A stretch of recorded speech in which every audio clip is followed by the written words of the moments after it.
You do the honors. She said. No, Maria kept telling me, you're forgetting. No, This is not how it happened. No, you don't. But this is a good story. It's not. Start.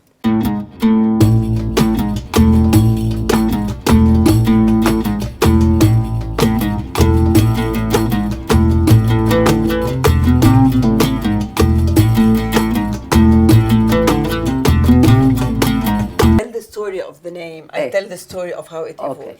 Okay. So I love it's a huge question because we kind of lived with Bokja something like 10 lives so far.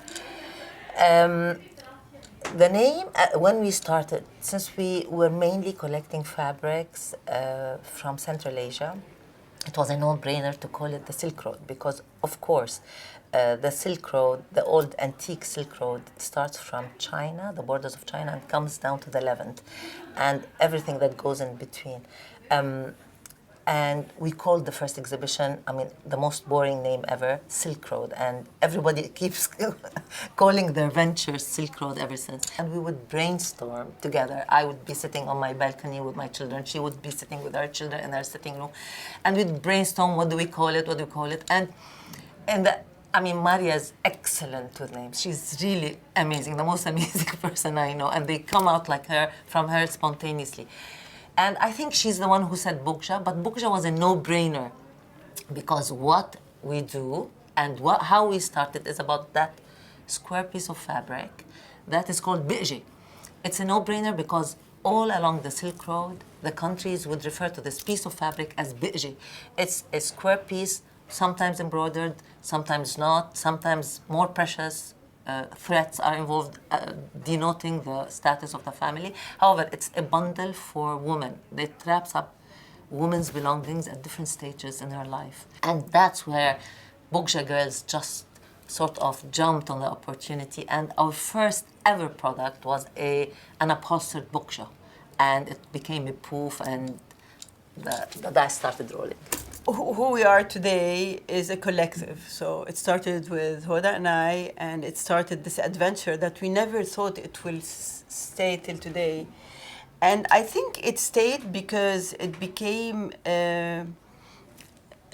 because of all the artisans that we work with and their amazing craft, and because an expression, a sort of a language with which we can express ourselves.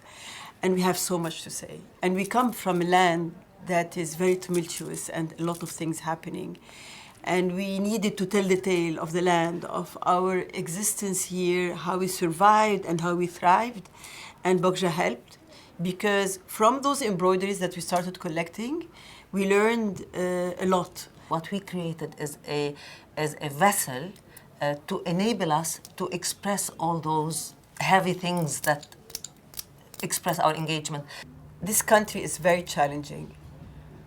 But I keep telling Huda sometimes when we have no electricity and there's no water, or if there is a flood somewhere, I tell her, if we were in Sweden, what would we be talking about? Like, what do we talk about?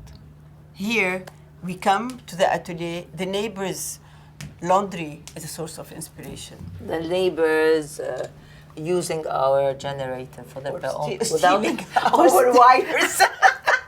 Or making life difficult unless they get bribed. But also being able to make a breakthrough with your neighbors and them accepting you because you have learned to accept them.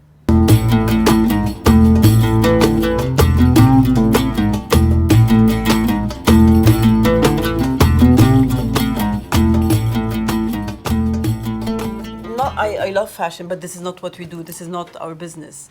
We create a story. We want to talk about a certain story.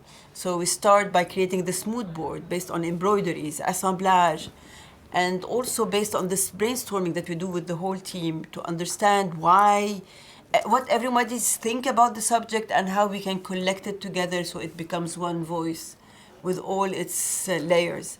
And then we start creating the prints. And this is the most exciting part of our job. It's the prints that we make, because they will be telling the different layers of the story. So these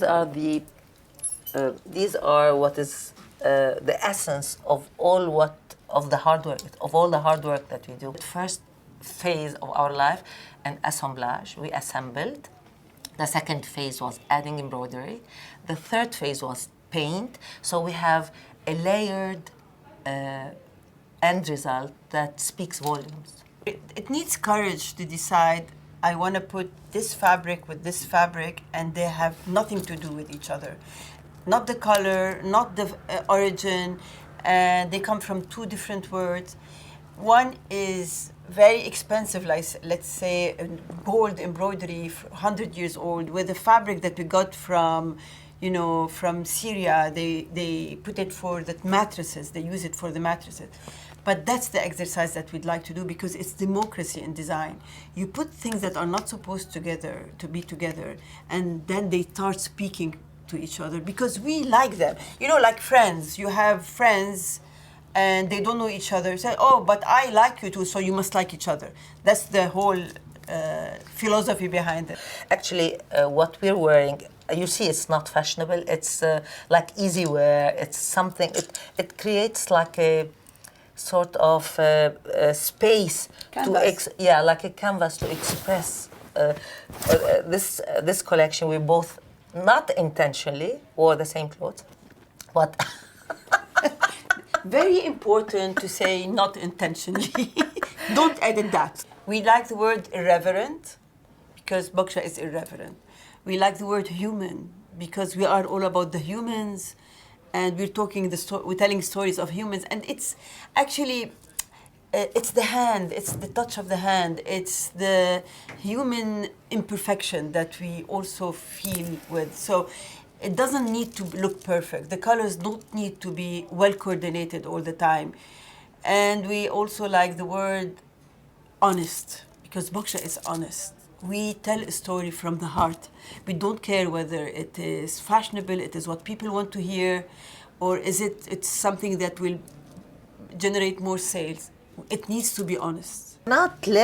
Actually live without being political. And nowadays, honestly, everybody should be political. With the world that's going, sometimes when we are at a party and people start, talking politics, and the mood sours up, and somebody said, "Oh, please, let's not speak politics." But this is not politics. This is life. Maybe we have been protesting for the last 25 years. That's what we've been doing. I'd like to say that I would tell myself, my younger self, to trust. Just trust. Trust. Maria, trust. But you always trusted. I trust. You trusted the I trusted the process. And you gave me strength that way. But I trust also that everything that is happening to us, we will,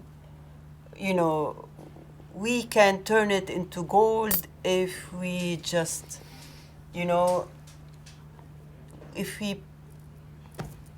if we believe in hope.